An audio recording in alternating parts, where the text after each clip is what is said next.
Right now, inflation is out of control. And I mean, we all know this, except probably Jeff Bezos, you know?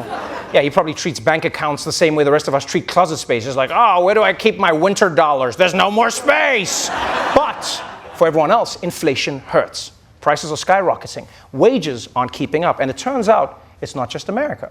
This is happening all over the world, which is weird because Fox News told me that Joe Biden is the only reason we have inflation.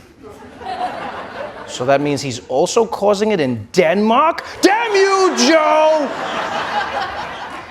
Now, one country in particular that's been struggling is the United Kingdom, right? Where railway workers have been demanding an increase in their pay to help deal with inflation. But their demands have been ignored. So this week, they took action. Britain faces its biggest rail strikes in 3 decades after last-minute talks between a union and train companies failed to agree on pay. Up to 40,000 staffers staged a walkout in a protest over pay and job security. Good morning from a quieter than normal Paddington station, where just 1 in 5 services will be running, as indeed they are around the country. The Prime Minister has told his cabinet these strikes are wrong and unnecessary. I want to say something about the rail strikes that are today causing significant disruption and inconvenience up and down the country, making it more difficult for people to get to work, risking people's appointments, making it more difficult for kids to sit exams, all sorts of unnecessary aggravation this is going to cause. Yes, it's preposterous. I need those trains to get to my illegal work parties. How else am I supposed to spread COVID? I mean, think about it. This is really ridiculous. This is absolutely disgusting. Absolutely. Yes, British railway workers are on strike. And now, British people have no way to travel to their silly-sounding towns.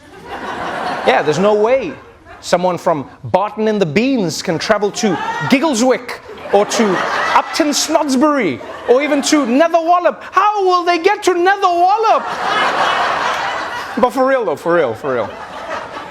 The truth is, a railway strike is actually really serious, right? Because it is crippling for the UK. So many of its people depend on the trains.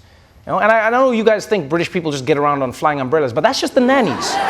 The people need the trains. And please, don't get me wrong, I also understand that this train strike inconveniences countless people in the UK. But you know who's also inconvenienced, right? Because people are complaining. In the UK, they're like, oh, these people need to get back to work. This is terrible. Just get back to work. But the train workers are inconvenienced. You realize train workers in the UK can't afford to make ends meet anymore. And there's many of them who haven't gotten a pay increase in 10 years. So if now's not the time to get a wage increase, and 10 years ago wasn't the time, and then nothing in between was the time, then when is the time? Right? Because I don't care what anybody says. I really don't. It's not fair for somebody to work a full-time job but not be able to make ends meet, especially when your bosses make millions in profits. Like, if you can't afford to live, then what's even the point of working? You only work so that you can live. That's why it's called making a living, right? Working without living is like being a parent but there's no kid.